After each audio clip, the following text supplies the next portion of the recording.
सर्वप्रथम अनिताजीलाई यो सानो परिचयको लागि धेरै धेरै धन्यवाद। तमयुला सोचजीलाई यो कार्यक्रम आयोजना गरेर स्रोत व्यक्तिको रूपमा यो मौका दिनुभएकोमा पनि धेरै धेरै धन्यवाद छ। विशेष गरेर हाम्रो डाक्टर गणेश गुरुङ मामाज्यूलाई। आज मैले सानो यो बाढी पहिरो र विकास भन्ने जुन यहाँले एउटा शीर्षक राख्नु भएको छ त्यो विषयमा केही कुराहरू सेयर गर्न गइरहेको छु। त्यो सेयर गर्नुभन्दा अगाडि म मेरो परिचय अनिताजीले दिइसक्नु भएको छ। त्यसैले ढिलो नगरिकन म मेरो संस्था कादुरी एग्रिकल्चरल एड एसोसिएसन, त्यस्तै जहाँबाट म अहिले पिएचडी गर्ने अन्तिम क्षणमा छु, युनिभर्सिटी अफ पेरिसको।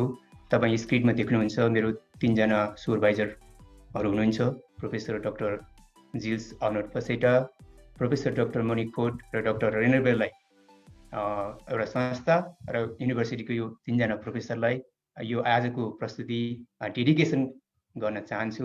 त्यति भन्दै म आफ्नो प्रस्तुति सुरु गर्दछु। मैले यो प्रस्तुति 4 वटा शीर्षकमा बाँडेको छु। पहिलो, प्राकृतिक प्रकोप र विपद। यो विषयमा अझै पनि हामी नेपाली जनमानसमा धेरै कन्फ्युजन छ। म यति कुरा भन्न चाहन्छु, हामी इन्जिनियर साथीहरूमै पनि यो विषयले राम्रो किसिमको भाषिक अथवा परिभाषा नपाउँदाखेरि हामी विपद र प्रकोप छुट्याउन सकिरहेका छैनौँ। त्यसले गर्दा हामीलाई एउटा मिसकन्सेप्सन भनौँ, हामीले गलत किसिमको धारणा हामीले बनिरहेको छ समाजमा। त्यसमा अलिकति प्रकाश पार्न चाहन्छु। नेपालमा बाढी र पहिरो किन आउँदछ? दोस्रो मेरो प्रस्तुति हुनेछ। तेस्रो, बाढी पहिरो आएपछि विपदमा कसरी परिणत हुन्छ? तेस्रो यो मेरो प्रस्तुति। र अन्तिममा के यस्ता विपदहरू नहुनबाट रोक्न सकिन्छ त?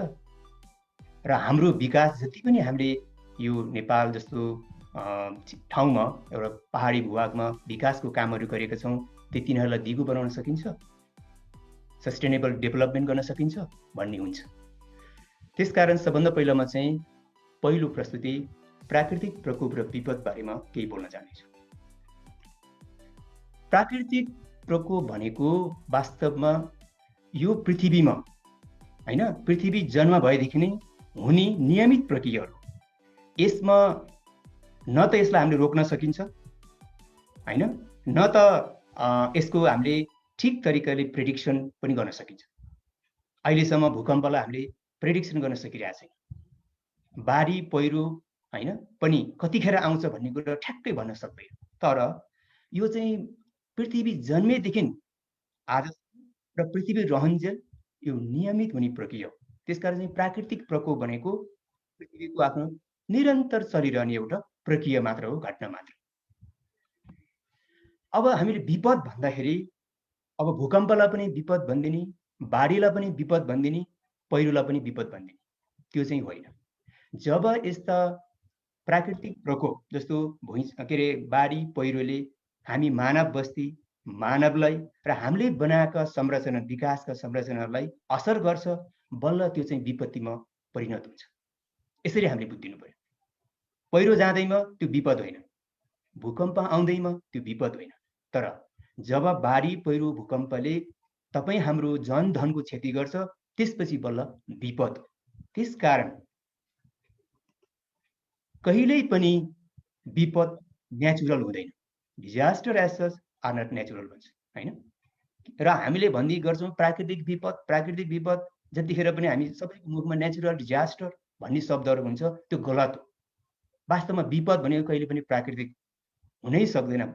यही विषयमा मैले अहिले नेपालको कालीगण्डकी र यो हाम्रो सेती खोलाबाट यही विषयमा विद्यावारिधि गर्दैछु कि हामीलाई जति पनि डिजास्टरहरू भएको छ, दे आर नट नेचुरल अथवा दे वर नट नेचुरल, तिनीहरू प्राकृतिक थिएनन्, होइनन् पनि भनेर मैले यसलाई पुष्टि गर्न गर्दैछु हैन। र यो संसारले पनि अहिले यो मानिरहेको छ कि प्राकृतिक प्रकोप र विपद भनेको फरक हो। विपद कहिले पनि प्राकृतिक हुन सक्दैन। दोस्रो मेरो प्रस्तुति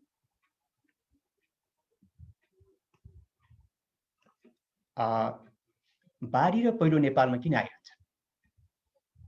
पहिलो कारण प्राकृतिक कारण हो हैन। यो अघि नै मैले भनिहालेँ, पृष्ठभूमिमा भुइँचालो आउनु, पहिरो आउनु यो भनेको चाहिँ नियमित हुने प्रक्रिया हो। त्यसकारण नेचुरल कजेसका कारण जस्तो हाम्रो जियोलोजी र जियोमोर्फोलोजी, भूविज्ञान र भौगोलिक बनावट नेपालको कस्तो छ, नेपालमा पानी कसरी पर्छ, नेपालमा आइरहने भूकम्पहरू, नेपालमा बेला बेलामा फुट्ने हिमतालहरू, ग्लेसियर लेक आउटबर्स्ट फ्लड भन्छ, पहिरोले बनेका ठुला ठुला तालहरू, ल्यान्डस्लाइड ड्याम आउटबर्स्ट फ्लड भन्छ। यो चाहिँ नेचुरल कारणले गर्दाखेरि तपाईँ हाम्रो अगाडि बाढी पहिरो आइरहन्छ। अर्को मानवीय क्रियाकलाप पनि भइरहेछ, जस्तो हामी जथाभावी मोटर बाटो खन्दैछौँ, रोड कन्स्ट्रक्सन, हामीले बनाएका ड्यामहरू भत्किरहेको छ हैन, हामीले खोला थुन्छौँ, ड्याम बनाउँछौँ, त्यो ड्याम भत्किन्छ अनि त्यहाँबाट पनि बाढी आउँछ। हामीले पानी पर्दाखेरि जमिनमा बग्ने पानीलाई सुरक्षित तरिकाले ड्रेनेज व्यवस्थापन नगर्दाखेरि त्यहाँबाट पनि पहिरो बाढी आइरहेको छ। एकचोटि हेरौँ त नेपाल कस्तो छ। हजुरहरू सबैलाई थाहा छ, यति सानो नेपाल, जम्मा पूर्वदेखि पश्चिमसम्म 880 किलोमिटर अनि यसको चौडाइ 150 देखि 250 किलोमिटर, उत्तरदेखि दक्षिण। यस्तो ठाउँमा हाम्रो चाहिँ यो तपाईको जमिनको रिलिफ भन्छौँ हामी। हेर्नुहोस् त, अब 150 भनौँ न 160 किलोमिटर हामी होराइजन्टल डिस्टेन्स पार गर्दाखेरि तपाईको भर्टिकल डिस्टेन्स माउन्ट एभरेस्ट 0 देखि 8848 हैन, करिब करिब 160 किलोमिटरमा 9 किलोमिटरको तपाईको हाम्रो एलिभेसन उठिसक्यो। यस्तो चुच्चो परेको पहाड हैन, जताततै। अरू पनि हामीले लिएका छौँ, जस्तो वीरगञ्जबाट काठमाडौँको लिएका छौँ, नेपालगञ्जबाट जुम्लाको हैन। यो सबभन्दा उठेको भनेको माउन्ट एभरेस्ट 160 किलोमिटरमै तपाईको तराईको 0 मिटरबाट 8848 मिटरसम्म अग्लियो पहाडहरू। यस्तो जमिनमा हामी बस्नु परेको छ भनेपछि हाम्रो जमिन कतिको भिरालो छ, यसले यसरी देखाउँछ। दोस्रो, हाम्रो जमिनहरू सबै के हो त भन्दाखेरि एकदम यङ माउन्टेन, सबैभन्दा कान्छो पहाड हो हाम्रो नेपालमा बनेको पहाड। एकदम फ्रेजाइल छ भनेको एकदमै चाहिँ कमलो छ हैन। अनि हाम्रो पहाडहरू चलायमान छ, भिरालो पनि छ, पहाडी पनि छ, अनि हाम्रो खोलाहरू एकदमै साँघुरो न्यारो गर्ज भएर बगिरहेको छ। त्यसैले जति हामी नेपाल सुन्दर छ भन्छ त्यति नै हामी खतरा पनि छ भनेर बुझ्नुपर्छ। Nepal is as risky as it is beautiful हैन। यो चाहिँ तपाईँ हामीले बुझ्नै पर्ने कुरा। अर्को कुरा, मनसुनी वर्ष कस्तो छ त हाम्रो, जस्तो हाम्रो यो असार साउन भदौ असोज अथवा जेठबाट हैन मनसुन लाग्छ। अङ्ग्रेजीमा जुनदेखि सेप्टेम्बरसम्म यो 4 महिना। यो 4 महिनामा यस्तो पानी पर्छ कि वर्षभरिको 70% भन्दा बढी पानी यही 4 महिनाभित्र पर्दिन्छ। भनेपछि गाग्रोबाट पानी खन्याए जस्तो हाम्रो पहाडहरूमा यस्तो भिरालो पहाड छ, त्यो माथि यत्रो ठुलो पानी पर्दिन्छ। यो पनि एउटा कारण हो जसले गर्दा बाढी पहिरो हरेक वर्ष नेपालमा आइरहन्छ। अर्को कारण हो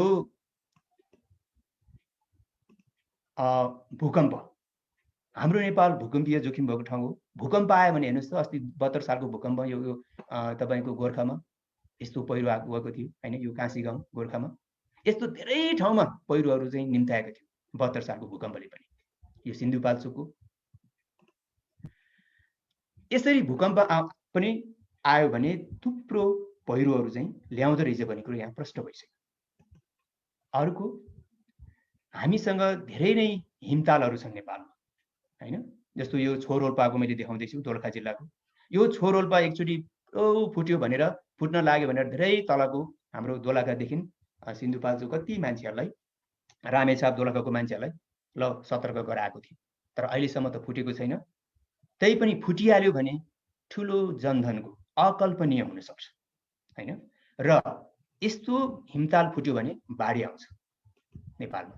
जस्तो पहिला पनि ताप्लेजुङको तमोर, सिन्धुपाल्चोको भोटेकोसी, सोलुखुम्बु त दुईचोटि आइसकेको छ 1985 र 1998 सालमा हैन। यस्तो हिम पहिरोहरू बारम्बार नेपालमा पहिला पनि आएको छ र आउने भनेर यहाँ धेरै जसो वैज्ञानिकहरूले यो चाहिँ फोरकास्ट पनि गरिसकेको छ। भर्खरै 2020 सालमा इसिमेटमा हाम्रो सम्झौल बज्राचार्यजी र उहाँको टिमले एउटा अध्ययन गर्यो। उहाँहरूको अध्ययनले यो हिमालय क्षेत्रमा करिब 54 वटा हिमतालहरू फुट्ने अवस्थामा छ। त्यसमध्ये 21 वटा नेपालभित्रै पर्छ है। पोटेन्सियली डेन्जरस ग्लेसियर लेक 21वटा नेपालभित्र छ भनेर उहाँहरूको अध्ययनले देखाएको छ। यसको मतलब हामीलाई ठुलो बाढी आउने त्यतिकै सम्भावना छ।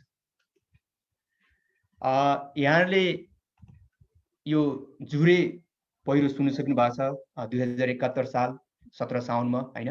अनि त्यो पहिरोले ठुलो यो सुनकोशी थुन्दियो ड्याम बनायो हैन। त्यो ताल 3 किलोमिटर लामो जस्तो थियो। तपाईको करिब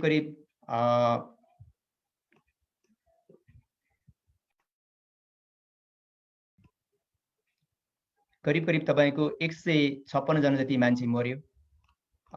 त्यसपछि यस्तो पहिरोले बनेका तालहरू फुट्यो भने पनि बाढी आउन सक्छ, विनाशकारी हुन सक्छ। एउटा उदाहरण मात्र हो। धेरै यस्तो घटनाहरू नेपालमा पहिला पनि भएका छ र वर्षेनी एउटा दुईटा यस्तो पहिरो खसेर हाम्रो ठुलो खोलाहरू थुनिने क्रम छ। भाग्यवश भनौं अहिलेसम्म तिनीहरू आफै विस्फोट चाहिँ भएको छैन। जस्तो यो पनि विस्फोट हुन्छ भनेर धेरै सतर्क अपनायो, तर अन्तमा हाम्रो नेपाल आर्मीको टोलीले बिस्तारै बमले चाहिँ यहाँबाट मुख खोलेर हैन यो पानी चाहिँ सुरक्षित तरिकाले तल फाल्न सफल भयो। तर सुरुमा जति यो जुरे पहिरो खसेर तल फ्ल्यास फ्लड आयो त्यो बेलामा 156 जना मान्छे मर्यो। त्यसपछि पनि यो ताल फुटेको भए त अकल्पनीय क्षति हुन सक्थ्यो। यो त्यही ताल हो जुरेको। अर्को चाहिँ यो किन नेपालमा चाहिँ यो पहिरोले मात्रै बन्ने ताल होइन, कहिलेकाहीँ चाहिँ ताल नफुटेको नै पहिरो आउँछ, बाढी आउँछ। जस्तो तपाईँ यो भर्खरै 7 फेब्रुअरी 2021 मा हाम्रो चामोली उत्तराखण्डको इन्डियाको चामोली भन्ने ठुलो चाहिँ हिउँ पहिरो आयो। त्यसमा चाहिँ खास ठुलो यो रक स्लाइड भएको थियो हैन। ठुलो ढुङ्गा खसेको थियो माथि हिमालमा। त्यहाँ चाहिँ हिउँ र बरफमा ठुलो तपाईको रक मास खस्यो। त्यसले चाहिँ एउटा तल डेब्री फ्लो जेनेरेट गर्यो। त्यो डेब्रीले तलको हैन अहिलेसम्म 200 भन्दा बढी मान्छे मारिसकेछ, हराइसकेछ भने त पक्कै पनि मर्यो, अहिलेसम्म भेटाएको छैन। प्लस धेरै हाइड्रो पावरहरू अरबौं रुपैयाँको क्षति बनाइसकेको छ। त्यो चाहिँ हाम्रो नेपालको 2069 सालमा अंग्रेजी महिनाको 2012 सालमा सिती खोलामा पोखरामा आएको बाढी जस्तै। जस्तो फिनोमिनामा 2069 सालको सेती बाढी आएको थियो सुक्खा मौसममा। यो पनि अहिले फेब्रुअरी महिना हैन सुक्खा मौसममा इन्डियामा आयो भनेपछि एउटै प्रकृति। यसरी कहिलेकाहीँ चाहिँ तालै नभइकन पनि हाम्रो हिमाली क्षेत्रमा चाहिँ माथिबाट चट्टान खस्यो भने त्यो चट्टानले हिउँ र के भन्छ बरफलाई तपाईको गुल्टाउँदै ल्याएर एउटा डेब्री फ्लो चाहिँ उत्पन्न गराउँदो रहेछ। पहिरोले अहिले भर्खरै मेलम्चीको पनि कुरा गरौँ। यहाँहरु सबैलाई थाहा छ मेलम्ची यति राम्रो बजार अहिले यस्तो भएको छ। अनि त्यो पनि भन्नीमा अहिले के आएको छ भने त्यहाँ पनि ठुलो पहिरो गयो। यसको दुईटा खोला अलि यहाँ चाहिँ मेलम्ची दुईटा खोला जोडेको छ, मेलम्ची खोला र इन्द्रावती। इन्द्रावतीको शिरमा पनि ठुलो पहिरो गयो, मेलम्चीको शिरमा पनि ठुलो पहिरो गयो। अनि त्यो पहिरोले चाहिँ एउटा ड्याम बनायो, त्यो ड्याम फुटेर आएको हो भन्ने कुराहरू छ। अनि त्यो ड्याम एकैचोटि नफुटिकन एउटा पहिलोचोटि फुट्यो, फेरि पानी जम्यो, फेरि अर्कोचोटि फुट्यो भनेर क्यास्केड इफेक्ट भनिरहेको छ। तर यो कतिको सत्य हो अहिलेसम्म कसैले गएर अनुसन्धान गरेको छैन र नगरिएको हुनाले अब मलाई पनि यो ठ्याक्कै यस्तै नभनौं। तर अहिले हाम्रो विश्वास के छ भने त्यस्तो हो कि भन्नेतिर छ। तैपनि यसको अनुसन्धान पछि गरेपछि ठ्याक्कै यस्तो भएको रहेछ भनेर भन्न सकिन्छ। अघि मैले अर्को कारणमा गएँ। अहिलेसम्म चाहिँ प्राकृतिक कारणहरू भन्दै थिएँ, अब एन्थ्रोपोजेनिक कारण, मानवीय कारण। जथाभावी मोटर बाटो बनाउने हेर्नुहोस् त हैन, जताततै डोजर खन्या छौं अनि त्यो पहिरै आएको छ। यो माटीपानी गुम्बा पोखरा यति सुन्दर थियो, बाटो बनाउने भनेर यहाँ भित्ता पुरा तास दियो, माथिबाट पुरा पहिरो आएर अहिले गुम्बा नै तपाईको जोखिममा छ। यस्तो मानवीय क्रियाकलापहरूले गर्दा पनि नेपालमा धेरैभन्दा धेरै पहिरोहरू आइरहेको छ। हेर्नुस् यो एउटा रुकुमको, यो पनि रुकुमकै हो। अब नाम चाहिँ शहीद मार्ग भन्छ हैन, तर मेरो विचारमा यहाँ हामी हिँड्यो भने आफै शहीद भइन्छ होला। यो कालीगण्डकी मुस्ताङ जाने बाटोमा हैन, यो घाँसाभन्दा थोरै माथि हामी यस्तो चाहिँ कमजोर माटो ट्यारुस भन्छौँ हामीले, पहिरो ल्याएर थुप्रेको ठाउँमा चाहिँ हामी बाटो बनाउँदै छौँ।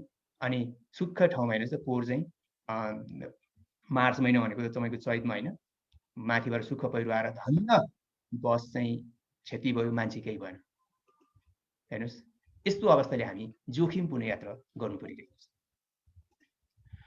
अनि यो रोल्पा यहाँ बाटो खन्यो, फेरि माथिबाट पहिरो आयो, यस्तो छ। अर्को पहिरो आउने मुख्य कारण चाहिँ बाढी आउने अर्को मुख्य कारण चाहिँ बाँध भत्किने। यहाँलाई थाहा छ खोलालाई हामीले बाँध बनाएर राखेको हुन्छौँ। जस्तो यो कोशी नदी तराईमा धेरै ठाउँमा हामीले बाँध बाँधेर चाहिँ कोशीलाई हामीले चाहिँ एउटा निश्चित दिशामा डोर्याइरहेको छौँ। ठ्याक्कै के भइदियो भन्दाखेरि यो कोशीको बाढी ठ्याक्क कोशीको पूर्वपट्टिको एउटा बाँध भत्कियो होइन, तपाईँको चाहिँ 2 भाद्र 2065 साल। त्यसपछि यहाँलाई थाहा छ 60 जना मान्छे मरेको थियो, 7000 परिवार विस्थापित भएको थियो, 50,000 मान्छेलाई चाहिँ असर गरेको थियो यो बाढीले। यहाँ मात्र होइन, नेपालमा मात्र होइन, इन्डियामा पनि होइन, किनभने यो त बोर्डर साइडमा पर्छ। जस्तो यो बस्तीहरू हाम्रो नेपाल इन्डियाको बोर्डरको यसरी चाहिँ बाटै पुरै लैदिएको थियो होइन, पुरै बाटै डुबाउनु भएको थियो, मान्छे चाहिँ आवाजाही गर्न पाएको थिएन। यहाँलाई थाहा छ होला त्यो बेलामा हामी कोशीको पारी जानु पर्यो भने इन्डिया हुँदै जानु पर्थ्यो, बाटै थिएन। यस्तो अवस्थामा हामीले गुज्राउनु परेको थियो बाँध भत्केर। अर्को पहिरो बाढी आउने कारण पनि एउटा मानवीय कमजोरी के हो भने हामीले आकाशको पानीलाई राम्रोसँग व्यवस्थापन नगरिदिएर। जस्तो एउटा सानो घटना म दोहोऱ्याउँछु। गएको साल यो पोखरा महानगरपालिका माथि सराङकोटमा 5 जना मान्छे मर्यो, 7 जना घाइते भयो। सानो यो बाटो थियो, यो बाटोको पानी तपाईँको नाला थिएन, अनि त्यो नालाको नभएपछि यो बाटोको पानी यहाँ जम्मा भएर केही कारणले रोकिएर सानो पहिरो खसेर चाहिँ माथिबाट कान्लाको पहिरो त्यसले रोकेर यो पानी यतातिर खस्यो। यहाँ खसेपछि यो टो वाल लगाएको रहेछ, त्यो टो वालको चाहिँ बेस चाहिँ राम्रो नरहेछ, त्यसले खोताल्यो, इरोजन गर्यो, अनि त्यो टो वाल यहाँबाट भत्क्यो। भत्किएपछि यहाँबाट तल एउटा घर थियो, त्यो घरमा बिचरा हेर्नुहोस् त बर्थडे मनाइरहेको मान्छेहरू एकै परिवारको 5 जना सखाप भयो होइन। यस्तो सानो पानीको व्यवस्थापन नगर्दा पनि पहिरो हामीले भोगिरहेका छौँ। अब यो बाढी र पहिरो कसरी आउँछ मैले तपाईहरुलाई भने प्राकृतिक कारण, अर्को चाहिँ मानवीय कारण। तर विपदमा कसरी परिणत हुन्छ त? पहिरो आउनु, बाढी आउनु नियमित प्रक्रिया हो पृथ्वीको, तर यो डिजास्टर कसरी भयो भन्ने कुरामा अलिकति म जान्छु। यसमा धेरै अध्ययनहरूले, मैले पनि अहिले यसमै अध्ययन गर्दैछु, के देखाएको छ भने एन्थ्रोपोजेनिक एक्टिभिटिज अर्थात् यो के भन्छ अवैज्ञानिक मानवीय क्रियाकलापहरू नै यसको प्रमुख कारण हो। जस्तो हामी पहाडको फेदमा गएर बस्ती बसाल्दाखेरि डिजास्टर भएको छ। एकचोटि यो स्लाइड हेरौँ।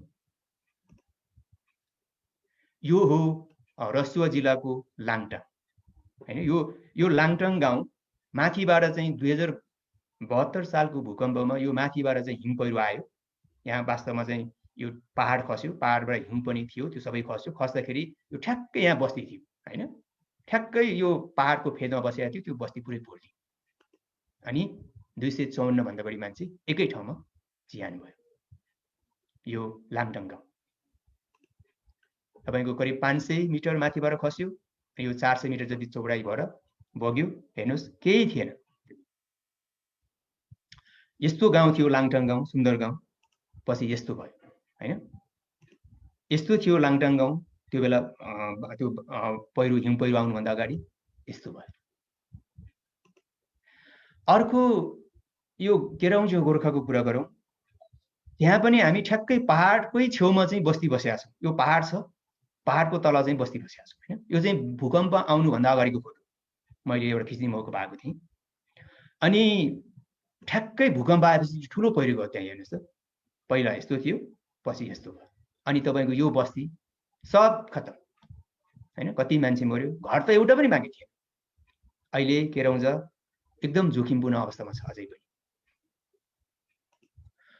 अब यो लिडिङ बजार, तातोपानी नाका, सिन्धुपाल्चोक हेर्नुस् त भूकम्पको बेला माथिबाट पहिरो आयो, किन ठ्याक्कै यो घरहरू पहिरोकै फेदमा थियो। अनि माथिबाट आयो, यसरी माथिबाट असिनाले हाने यसरी पुरै घर पुर्दियो पहिरोले। यस्तो थियो हैन त्यो लिडिङ बजार। अब यो पोखराको वरिपरिको डाँडाहरू पनि बेला बेला यसरी माथिबाट पहिरो आउँछ। हैन। पहिरो आएपछि तल फेदमा चाहिँ हामीले घर बनाउने क्रम जारी नै छ। दिन 2 गुणा, रात 100 गुणा बढ्दैछ।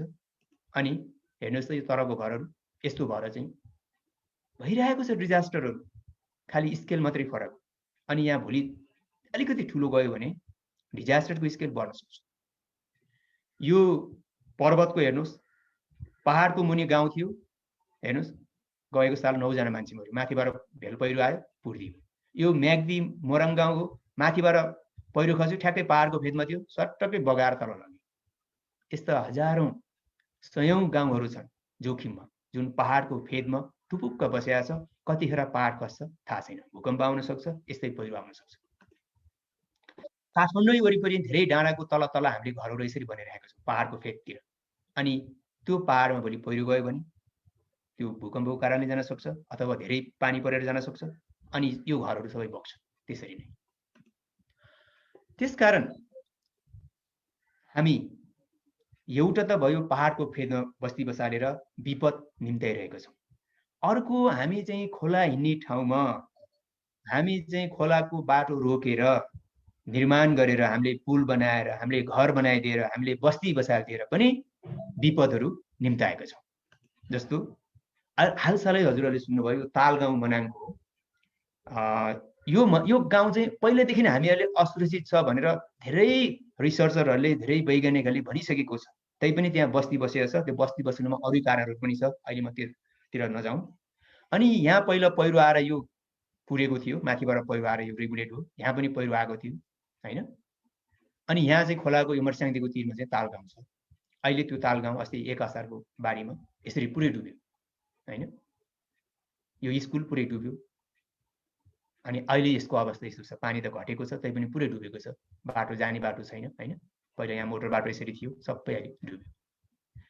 यसको मतलब खोलाको बस्तीमा यो खोला हिँड्ने ठाउँ हो नि त, पहिला पनि यो खोलाले बनाएको ठाउँ, हामीले मिचेर केही पनि हुँदैन, मतलब 30 वर्ष भयो यहाँ बसेको, 40 वर्ष भयो भन्ने मान्छेहरू 41 वर्षको दिनमा चाहिँ यस्तो देख्न पर्ने हुन्छ। 50 वर्ष भयो भन्ने मान्छेले 51 वर्षमा यो विपत्ति देख्नुपर्ने हुन्छ। त्यसकारण चाहिँ खोलाको छेउमा बस्ती बसाल्नु पनि राम्रो होइन।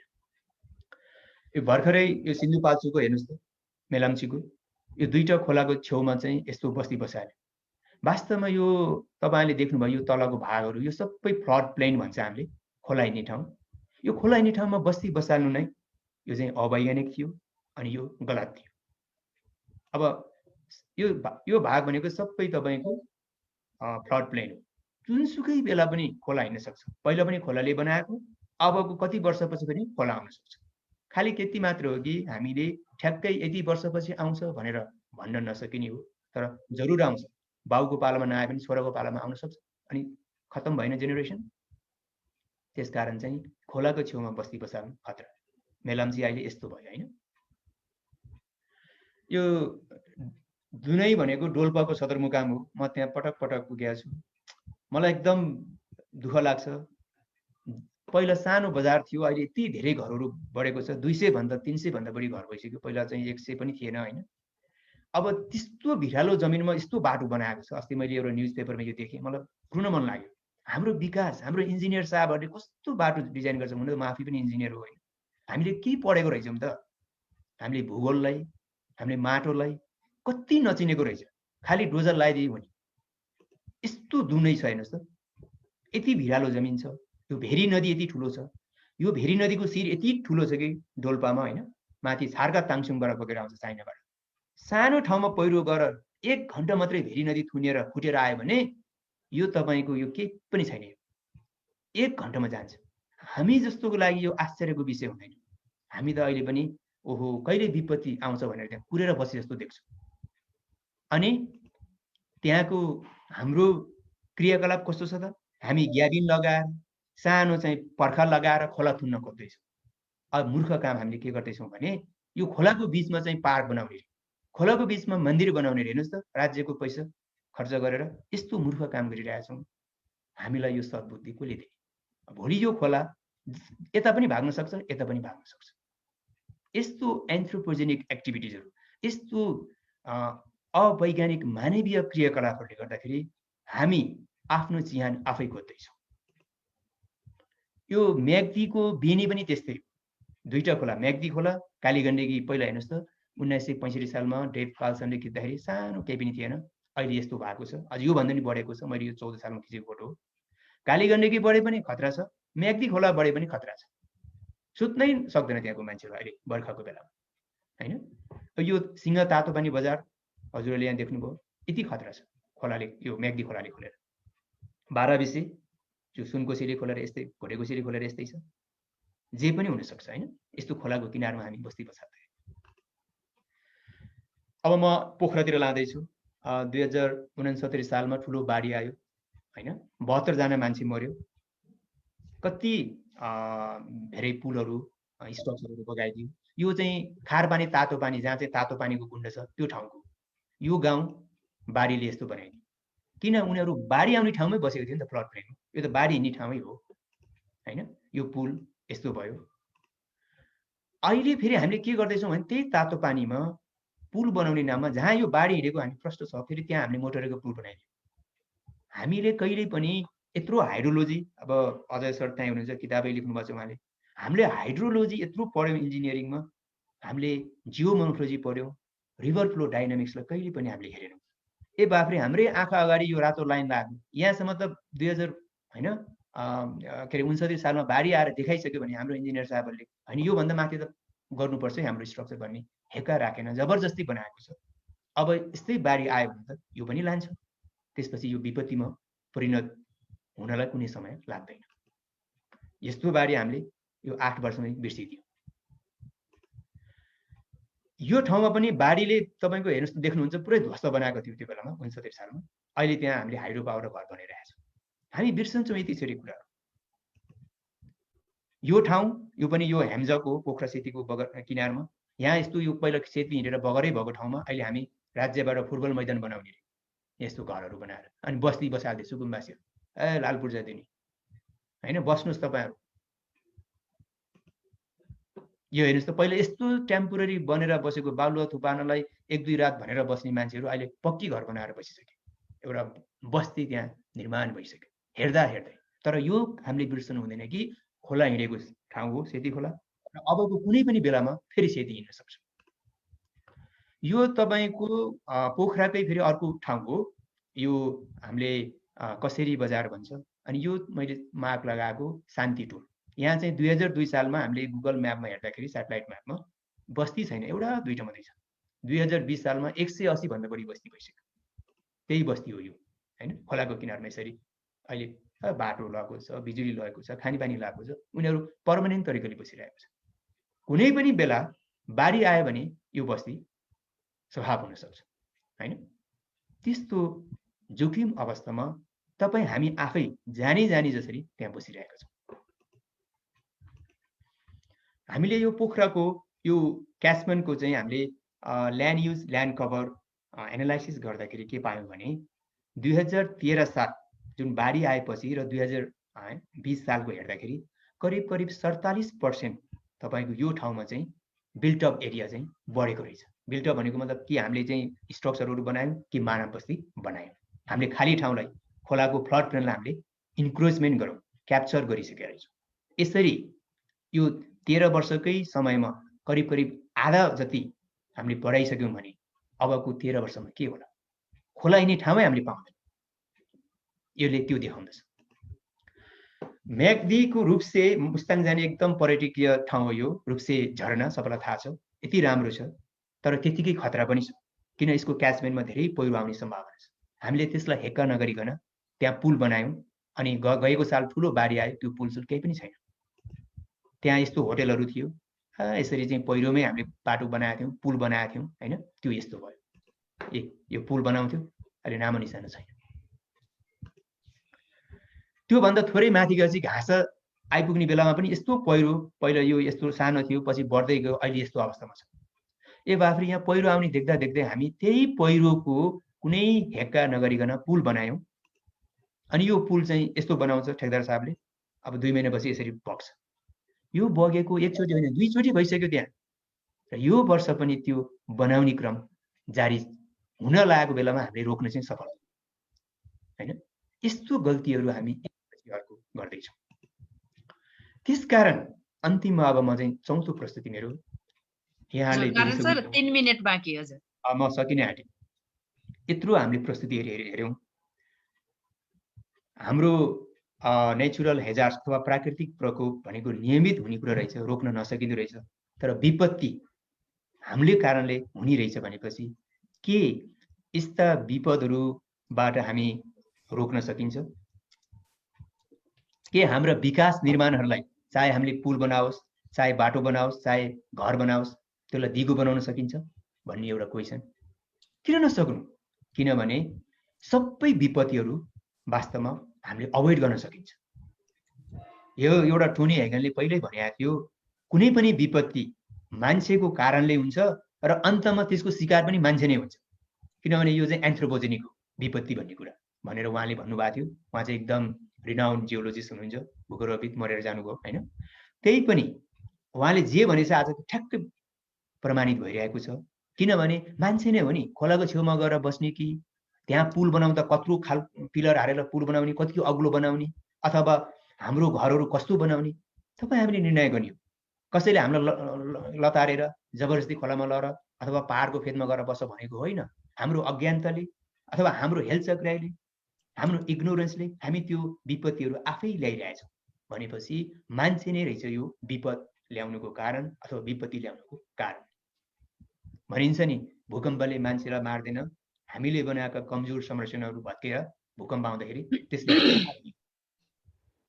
त्यसकारण चाहिँ अन्तिममा के हो भने डिजास्टर म्यानेजमेन्ट भन्ने कुरा एउटा सरकारले मात्रै गरेर हुँदैन पहिलो कुरा त व्यक्ति अवेर हुनु पर्यो म कहाँ बसिरहेको छु मेरो वरिपरि कस्तो जोखिम छ त्यसपछि समाज सचेत हुनु पर्यो र सरकार व्यक्ति समाज र सरकार तीनै थरीको अङ्गहरू मिल्यो भने मात्रै यो इन्टिग्रेटेड एप्रोचको रूपमा डिजास्टर म्यानेजमेन्ट गर्न सकिन्छ र यसको लागि पूर्व तयारी चाहिन्छ ल्यान्ड युज प्लानिङ हैन ल्यान्ड युज प्लानिङले के भन्छ भने भू उपयोग नीतिले जहिले पनि यो नेचुरल हेजार्डलाई रोक्न सक्दैन त्यहाँबाट टाढै बस है खोलाभन्दा टाढै बस पहिरो आउने ठाउँभन्दा टाढै बस हैन पहाडको फेदमा गएर नबस भन्छ तर हामी त्यहीँ बसिरहेछौँ तर हाम्रो पुर्खाहरू हेर्नुहोस् त कति ज्ञानी रहेछ पहिला पहिला हाम्रो पुर्खाहरू खोलाको छेउमा बस्ने थिएन त्यस्तो पहाडको फेदमा बस्ने थिएन हामीहरू अहिले जबरजस्ती जे पनि गर्न सक्छौँ we have got the technology भनेका छौँ टेक्नोलोजीको नाममा हामीले यस्तो मन परि गरेका छौँ र त्यसको परिणाम हामी दिन प्रतिदिन भोग्दैछौँ हैन अब कुनै कुनै ठाउँमा मिटिगेसन मेजर्स पनि लगाउनु पर्छ तर यो चाहिँ कस्तो भने न्यानो कपडा लागेको मात्रै म इन्जिनियर हो विश्वास गर्नुहोस् हामीले बनाएका इन्जिनियरिङ संरचना कहिल्यै पनि 100% प्रुफ हुन सक्दैन अथवा हजारौं वर्ष बाँच्न सक्दैन 50 वर्षमा हामीले डिजाइन गरेको छ 20 वर्षमा फेल हुन सक्छ मान्छेले बनाएको हो त्यसकारण चाहिँ एकदम जाडो छ न्यानो कपडा लाएर म बाहिर बस्छु घरभित्रै बस्दिनँ भन्नु भन्यो एकछिनलाई जाडो तपाईँले थाम्न सक्नुहुन्छ तर जाडोबाट बच्नु तपाईँ घरभित्र आउनै पर्छ भने जस्तै मिटिगेसन मेजरहरू लगाएर खोलालाई तपाईँ केही वर्ष कन्ट्रोल गर्न सक्नुहुन्छ तर हजारौं वर्ष 100औं वर्ष 50औं वर्ष सक्नुहुन्न यसको मतलब एक न एक दिन खोलाले फेरि तपाईँलाई विपत्ति ल्याउँछ है त्यो न्यानो कपडा लाएर म यो वर्षको यो जाडो सधैँलाई हटाउँछु म घरभित्र बस्दिनँ भन्ने जस्तो नगर्नुहोस् अर्को अर्ली वार्निङ सिस्टम यो चाहिँ हुनैपर्छ यो तयारीहरू पूर्व तयारी हुने एकदम ठुलो कुरा हो तर दुर्भाग्य हाम्रो नेपालमा